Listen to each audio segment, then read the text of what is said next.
folks, Jason Steele, broker, your Bruce Gray Simcoe Real Estate Authority. This is Real Estate 101, and today we talk about the big changes that came down from the federal government on January 1st.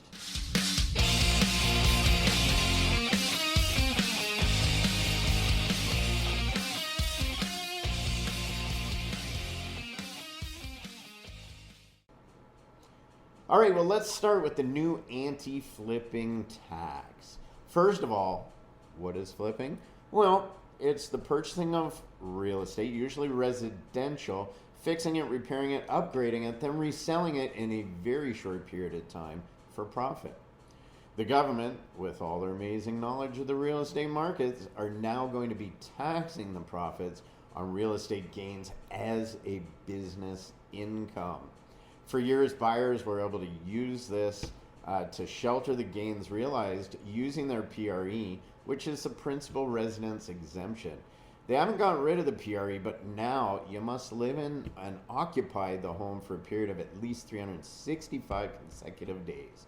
Doesn't mean you can't go on vacation, but what it does mean is that it must be registered as your principal residence. On a side note, if you purchase the property as a rental income property, then capital gains would be realized on the sale of the home in the future.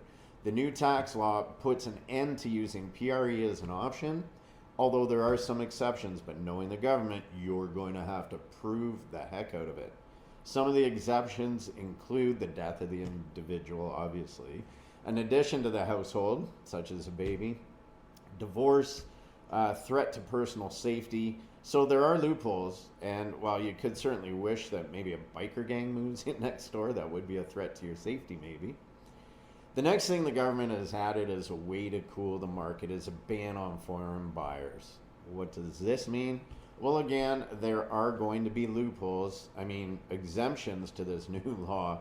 For 2 years beginning January 1st, certain groups of non-residents are prohibited from purchasing residential property in Canada, certain groups.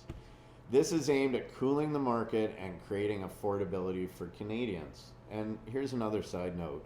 If the government really cared about affordability, stop with the frivolous spending and donate some of that mass load of crown land for development of affordable housing. All right, back to it. The details were only released just a short time before January 1st, so that left buyers and realtors scrambling to figure things out, as crossing the line could result in a $10,000 fine to every individual that is included in the purchase, whether it's the realtor, the lawyer, or the buyer, maybe even the seller if they know. For foreign investor, $10,000 fine, not a big deal. It's barely a slap on the wrist when they're paying cash for $1 million properties. So the exemptions, well, here they are. Listen closely. I'm going to read this one. So Canadian citizens and permanent residents, that's an exemption of foreign buyers. So it should actually read Canadian citizens living abroad. They're exempt. International students who meet certain requirements, including having spent the bulk of the previous 5 years in Canada and can't purchase a property for more than $500,000. So look out, Timmins, there will be an influx coming your way. Workers who have filed tax returns and working in Canada for at least 3 of 4 years prior to purchasing property. Diplomats, consular staff, and members of international organizations living in Canada. Quite clear as mud, right? Foreign nationals with temporary resident status, including people fleeing conflict and refugees. Buildings containing more than 3 dwelling units. Didn't Doug Ford just pass more housing for Ontarians by allowing 3 residents on? No, that can't be. And recreational properties such as cottages, cabins, and vacation homes. So you mean they only need to travel a few miles out of the GTA and purchase a 5,000 square foot property deemed a cottage, aka Muskoka? there's another loophole. So there's much more to this, and as always, I've given you the summary.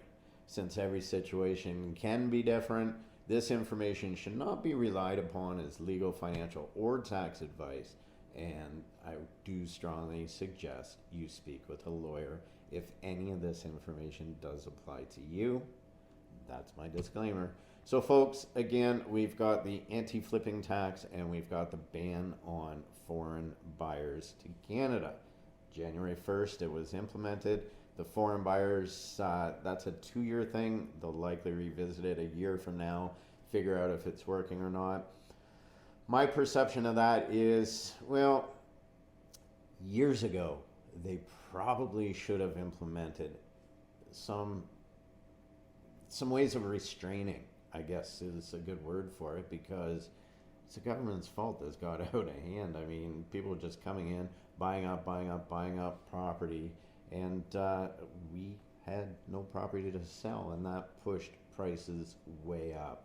So, government, why don't you give back some land, let developers develop it, maybe reduce some of the fees incorporated, provided of course that the developers pass that cost on to the consumer. That's the only way we're going to see affordable housing. Not banning this, not taxing that. Tons of land in Canada. Let's do it responsibly. Let's do it right. Folks, it's Jason Steele, broker, your Bruce Gray Simcoe Real Estate Authority. As always, reach out if you need some information. Have a wonderful, wonderful, wonderful day.